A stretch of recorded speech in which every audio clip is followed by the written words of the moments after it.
কালকে আমরা শপথ গ্রহণের জন্য যথাসাধ্য চেষ্টা করছি। একটা প্রস্তাব ছিল বিকালে করার, বিকালে খুব টাইট হয়ে যেতে পারে কি উনি 2:10-এর দিকে হয়তো এখানে আসবেন, এটা মেবি ভেরি টাইট। আমরা হয়তো তাইলে রাত্রেবেলা রাত 8টার দিকে করতে পারি, হয়তো 400 জন লোকের উপস্থিতি এখানে থাকবে। এই পরিসরে আমরা শপথ গ্রহণের অনুষ্ঠান ইনশাল্লাহ করব। আমার ধারণা আপাতত 15 জন হতে পারে, তারপরেও দু একজন আপ অ্যান্ড ডাউন এটা করতে পারে, এরকম একটা সংখ্যক এবং মোটামুটি একটা দাঁড়িয়ে যাচ্ছে। যেহেতু এটা ফর্মালি প্রকাশ করা হয়নি, এটা নিয়ে আমি আর আপনাদের সাথে কথা বলতে চাচ্ছি না।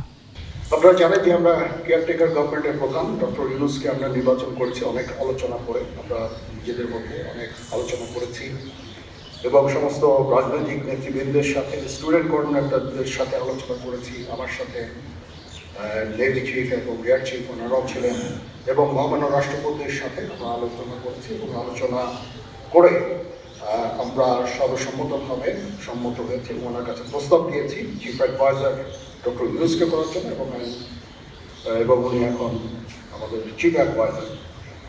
কালকে আসবেন, কালকে হয়তো দুপুরে উনি এসে পৌঁছাবেন, আমি ওনাকে রিসিভ করতে যাব।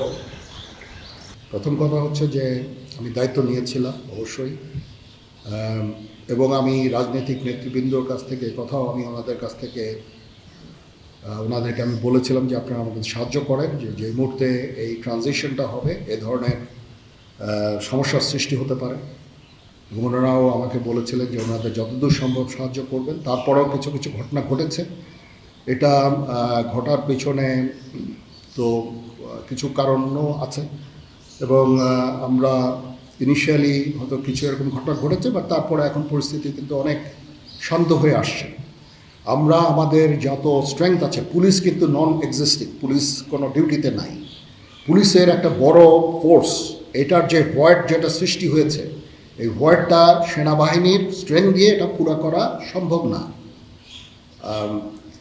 আর তারপরেও আমরা যথাসাধ্য চেষ্টা করে যাচ্ছি এবং হাজার হাজার লোককে আমরা কিন্তু এই সমস্ত সমস্যা থেকে আমরা উদ্ধার করেছি। বহু পুলিশ, আমার জানা মতে বহু পুলিশ, অনেক থানা, তারপরে সরকারি কর্মকর্তা কর্মচারীদের রেস্কিউ করা, এই সমস্ত কাজগুলো আমরা করেছি। আমরা সমস্ত ইম্পর্টেন্ট জায়গা যেমন বিমানবন্দর, ডিপ্লোম্যাটিক এরিয়া, সেক্রেটারিয়েট, জাজেসদের অ্যাকোমোডেশন, তারপরে সেক্রেটারিদের অ্যাকোমোডেশন, এই সমস্ত গুরুত্বপূর্ণ জায়গাগুলিও আমরা প্রোটেক্ট করছি এবং বিভিন্ন জায়গায় পেট্রোলিং করা হচ্ছে। তারপরেও একটা ইনিশিয়ালি 2-1 দিন এটা হয়েছে, সেজন্য আমি অত্যন্ত দুঃখিত এবং বিব্রত।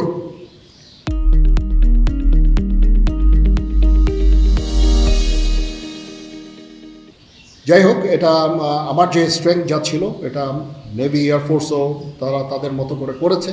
আমরা যথাসাধ্য চেষ্টা করেছি, তারপরও কিছু হয়ে গেছে। এটা আমার জাস্ট সিম্পলি আমাদের এনাফ স্ট্রেংথ ছিল না। বাট আমি নিশ্চিত যখন পুলিশ পুনর্গঠন হয়ে যাবে, তারা যখন আবার কাজে নেমে যাবে, তখন এই ভয়েডটা খুব সহজেই আমরা পূরণ করতে পারবো। পুলিশের একটা বিরাট সংখ্যক ফোর্স, পুলিশ ইজ একটা বড় ফোর্স। তো এই ফোর্স যদি নিষ্ক্রিয় হয়ে যায়, সেটার ভয়েড পূরণ করা সেনাবাহিনী, বিমান বাহিনী, নৌবাহিনী সবার পক্ষে সম্ভব না। আমরা এটার জন্য ডিজাইনও না। যাই হোক, আমি নিশ্চিত যে খুব শীঘ্রই তারা পুনর্গঠিত হবে এবং এই সমস্ত ভ্যান্ডালিজম এগুলোকে প্রতিহত করতে সমর্থ হবে। বাট আমি এটুকু আপনাদের বলছি যে যারা এই সমস্ত কাজে জড়িয়েছে তাদেরকে আমরা আইনের আওতায় আনার সর্বোচ্চ চেষ্টা আমরা করব।